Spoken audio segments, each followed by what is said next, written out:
Hello everyone, my name is Shubham and today I am going to talk about the placebo, uh, the cornerstone and 1902 Biologics Control Acts and Tuskegee experiment. We are going to see first placebo, the cornerstone. So the it first appeared in medical literature in the early 1800. It included in Hooper's medical dictionary of 1811, and it's defined it is an epithet given to any medicine more to please than benefit to the patient. And in 1863, the Austin Flint conducted the first experiment on comparing a dummy remedy with an already existing remedy.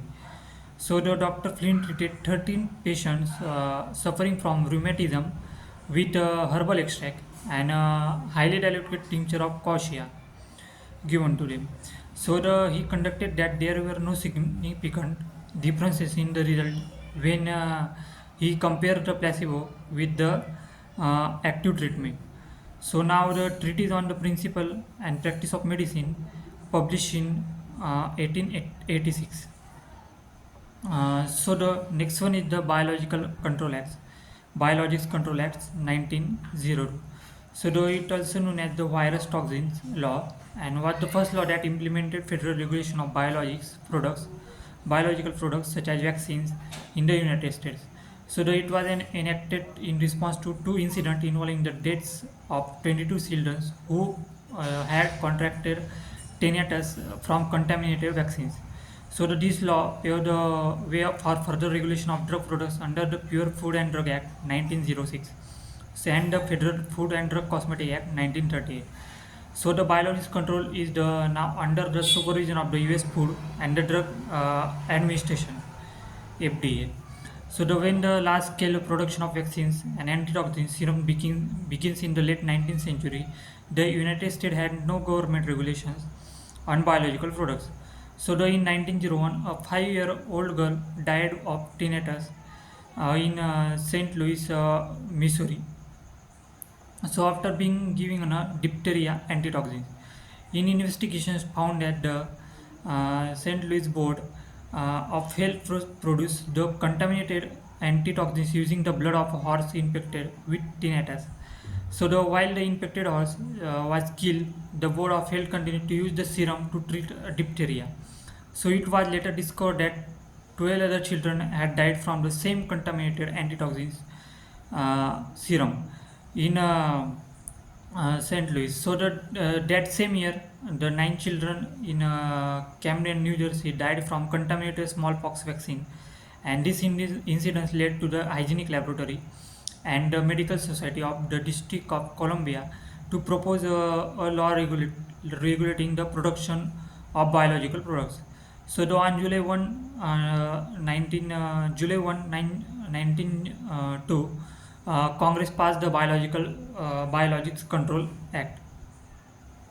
The Biological Control Act also mandated that all product be labeled accurately with the name of the product and the address and license number of the manufacturer. This all about the Biologics Control Act. Now the next one is to Tuskegee syphilis.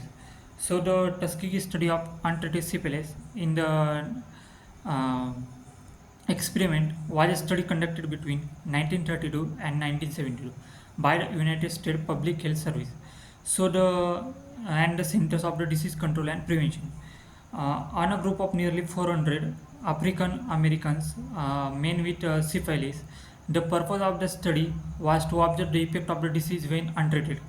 And through the end of the study, medical advancement meant it was entirely treatable, and the men were not informed of the nature of the experiment, and more than 100 died as a result.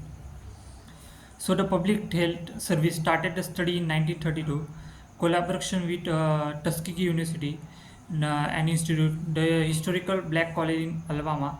That is in the study investigator enrolled a total of 600 im, uh, impoverished African American sharecroppers from Muscatine County, Alabama, Of this men, 399 had latent syphilis with a control group of 200 men who were not infected. And an incentive of participating in the study, they men were promised free medical care, while the men were provided the both medical and mental care that they otherwise would not have received. They were deceived by the PHS who never informed them of their syphilis diagnosis and provided discussed placebos in ineffective methods and diagnostic procedure as treatment for blood, bad blood. So the men were initially told that the experiment was only going to last 6 months, but it was extended to 40 years. After funding for treatment was lost, the study was continued with informing the men that they would never be treated. So the none of the infected men were treated with penicillin, despite the fact that by 1947 the antibiotic was widely available and had become the standard treatment for syphilis. So the study continued under numerous public health service supervisors until 1972, when a leak to the press resulted to termination on November 16 of that year. So by then 28 patients had died directly from syphilis and 100 died from complications related to syphilis.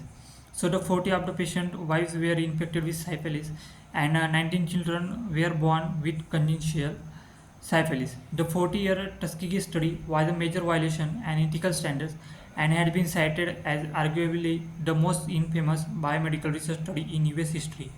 So its revelation led to the 1979 Belmont report and to the establishment of the Office Human Research Protection and federal laws regulating requiring institutional review board for the protection of human subjects in studies, and it manages this responsibility within the United States Department of Health and Human Services.